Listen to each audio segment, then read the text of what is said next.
Okay, you asked for it, I'm gonna give it to you. Okay, but it is my opinion. My opinion. You may be more equipped, you may be more financially stable than I am, but this is from my own experience moving back to the Caribbean, moving back to the YT Kubuli. All right, so these are a few stuff that you will need. Make sure, number one, make sure before moving back home, make sure that you have some kind of income stream coming from outside of Dominica.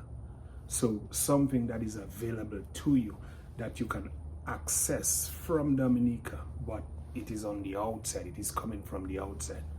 And I'm not talking about Bolivia and Naira and stuff.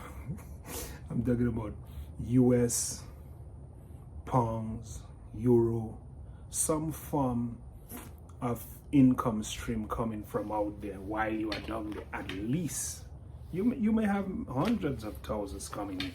It's all good, it's better, but at least $5,000 coming from outside back to, that you can access from the Caribbean.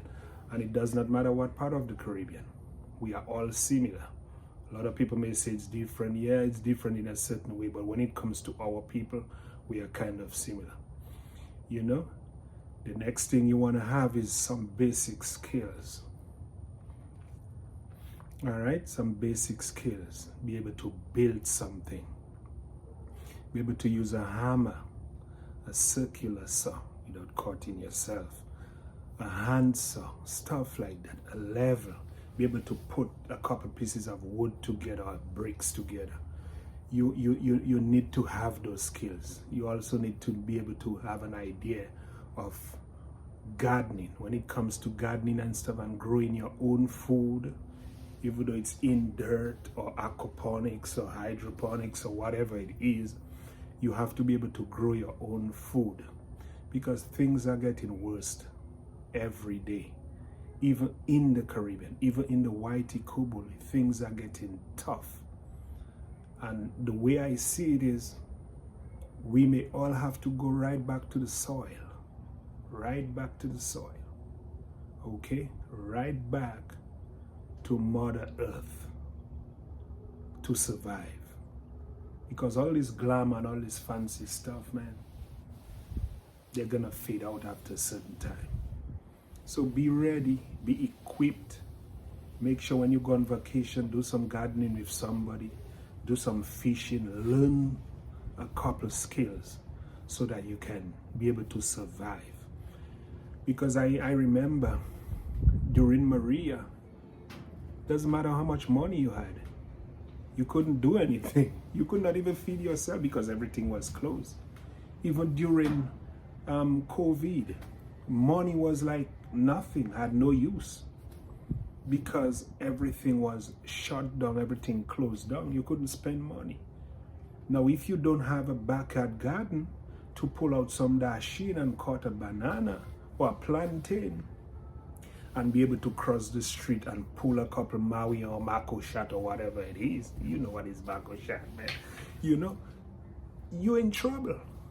So make sure you have those skills in place. And a form of transportation to transport you and your family, something reliable. It doesn't have to be anything fancy and show-offy and nothing like that, man. Just make sure you have your stuff and be solid.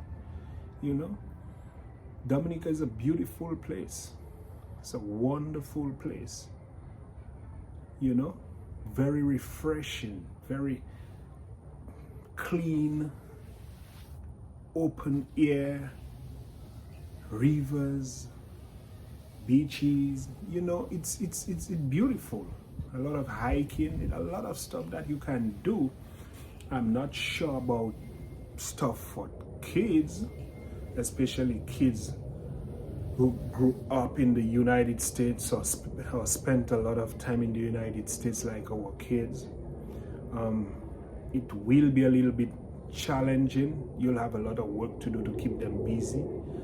But yeah, make sure you have your own home. Don't go depending on anybody's stuff. After 2 weeks, man, you'll be kicked out. It will be tough for you. So make sure you have all this stuff together, you know, and you should be fine. You should be fine. Just go down with a positive frame of mind. And Dominicans are cool. Dominicans are nice people and stuff. Some of us, you know, we just need to do a little bit of work on ourselves. I need to do work on myself. We all need to do some work on ourselves and start looking at each other on a different level. You know, start to spread more love instead of hate, envy, and all that stuff, and the, you know, the mentality that we have. We need to make some changes to that, and that's important. We need to really work on ourselves. It's not all about making money and having all this fancy stuff. You know, actually, to have the real thing, to be financially free and really financially comfortable, you have to be structured. You must be a certain type of person with a certain kind of mentality. You know, money is easy to make if you know how to make it, but to keep it or to make a bunch of it, you must have that mentality. And you can't be selfish, you can't be ignorant, you can't be that person. You have to be positive. You have to be willing to help people. And the more people you help is the more you can make. Okay? I remember before moving back to Dominica, my wife is from Trinidad. And so it wasn't her plan to move back to Dominica, but you know, she would go wherever I want to go. And that's cool. And I hope you guys are on the same level. Your significant other is on the same level. And but it was my plan to move back home. I never really wanted to move to the US. I was never excited about moving to the US. I was okay. Not financially, but I was okay mentally in my country, because I was never that kind of person that wanted to be rich or wanted to be wealthy. Or no, I had no time for that. I was having too much fun as a young man. I remember working in Portsmouth Beach Hotel. I was a security guard, you know. I was a security guard in the Portsmouth Beach Hotel. I had no degree at all. I had nothing. The only thing I had was I went to Clifton School. And a lot of guys that are that are listening to this video right now, they know I'm speaking the truth. I only had that elementary school education, and I remember working in Portsmouth Beach Hotel. But because of my character, the manager saw something in me. You know, the manager saw something in me. So I remember that was before moving to the US. I remember working as a security guard, Portsmouth Beach Hotel, the cottages, you know, mom and her kids, they gave me a chance. And I'm working security guard, and you know, we had very little. So that was a job I was appreciating. I give it my all, and I usually do. Whatever I'm doing, I give it my all. Nothing is underneath me, nothing. because of the level that I was when it comes to growing up in Cottage area. The ladder was on my chest, man. Yeah, the ladder was on my chest. I'm talking about a ladder, the ladder of life was on my chest. And I had to wiggle myself out of this ladder to get from underneath the ladder. That is how low I was when it comes to society, when it comes to status or anything in life. I was low. So I had to wiggle myself out of the ladder. I'm still on the first step, but it's all right. It's all right. You know, a lot of guys that I know that I grew up with, they're way up there. I'm still down there, and it's okay. You know, I'm just a ordinary guy, ordinary whitey Kobolian, you know. So yeah, I'm working as a security guard in Portsmouth Beach Hotel, and the manager called me one day and he told me, there's a space in the office, will you be able to do it? So which means I'm gonna be an office clerk, clerical work and stuff like that, you know. He said that there was a young man in that position. He went to college. So think about it. He went to elementary school, he went to high school, he went to college, and he could not do the work. So he had to get fired. Now here I am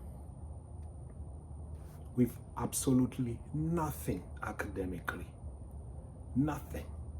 All I have is that little Clifton School, elementary school education.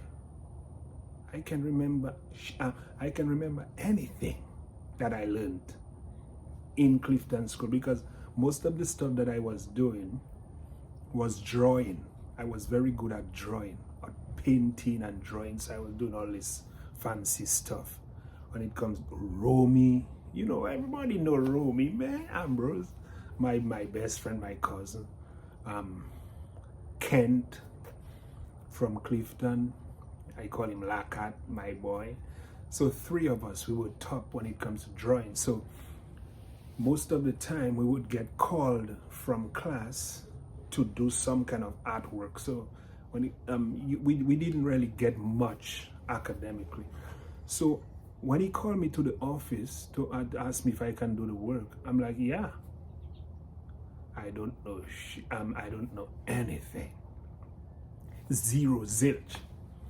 But one thing I had in me was nothing scared me. I was ready to take up any challenge. And that was the kind of person I was. I wasn't afraid of anything. That's why right now, today, I have so many licenses in my wallet, it's not funny. Farmer's license, fisherman's license, gun license, pilot, yeah, I'm also a pilot. Single and multi-engine. Yeah, some of you don't believe that, huh? Yeah, and the license in my pocket. Yeah. I can also build. Most of the stuff that I have, I built it. I turned a $300,000 US house property into a multi-million-dollar property with my bare hands. So yeah, I got some skills, but that's not important. So he told me about it, and I went to the office and I took it. I jumped in it. I say, yeah, I can do it. The next day, I had to put down my security uniform and dress in my long sleeve and stuff, well ironed and well organized, because my dad was a tailor. So when it comes to putting fabric together, we were very good at that. because he showed us how to dress and how to iron our clothes and how to be clean. We were very poor, but we could make a piece of cloth look like $1 million piece of cloth. We could make a simple piece of polyester cloth look like silk or linen, you know. So I did that, and I came to work. Sabin was there, my boy, my partner. Hail up, Sabin. And he was, I think he was the supervisor, or yeah, I think he was the supervisor at the time. I think it was Roye. Roye was the manager from Trinidad. Big up to Roye. Yeah. So I came to work and I started looking up all the previous work and working on myself. So when I have free time, I would go over stuff, calculation, how to file stuff, clerical work, working the Verifone, which means the credit card machine. At the time it was and all that stuff, and putting in the keys and welcoming people and being able to, working on hospitality training myself, online, doing different stuff to make sure I'm prepared. And that's the kind of person I am. So I did that, and I stayed there for 5 years or something. And yeah. So it wasn't easy, but it was good. So that's the mentality that you must have to survive. So you guys know what you need to move back to Dominica. It would be important to have that right mentality. You will get a lot of resistance, especially if you are young, because it's not easy when you are young and you are comfortable, or you look comfortable. Being in Dominica, the only thing that was challenging is the mentality of some people. That was the only thing that was really challenging, because I went down thinking that it was the same as I left it. Although not everything was thing, but everywhere, man, there's good and bad everywhere. But I didn't know that it would be, so challenging when it comes to love, when it comes to unity. I didn't know that. But one thing I knew is to be ready, to be prepared before moving home. And I was prepared. So it doesn't matter, even though I made $1 in my business per month or per day, or I made 5,000 per day or per month, it does not matter. I always had something coming from outside to take care of my family. So I had no problem in that area. I never had a financial problem in that area because I was prepared. So that is the key right there. Make sure you are financially prepared, and I can't say that enough. Make sure that you're financially prepared, because you do not want to be stuck. You do not want to ask dog for bread when you move down to the Caribbean or Dominica, because the last person that is going to be able to help you are your family. They won't. They will laugh at you, actually. And I'm not saying everybody. Some people have love for the people. But my experience, they will laugh at you. So make sure that you are ready, you are financially prepared before you make that move. All right? Blessings. Like and subscribe so that you can get some more stuff, because more stuff is coming. More videos are coming, and it's gonna be good. A little bit of shakiness, but it's all honesty, it's all real. But my aim is to be positive at all times, to uplift my people, and to make sure that we keep our love strong and healthy for our people and our country. Okay, so like and subscribe, and let's have a discussion. If you have any question and stuff, you can put it on there. I'll answer. We'll address it. We'll have a discussion. All right? Blessings.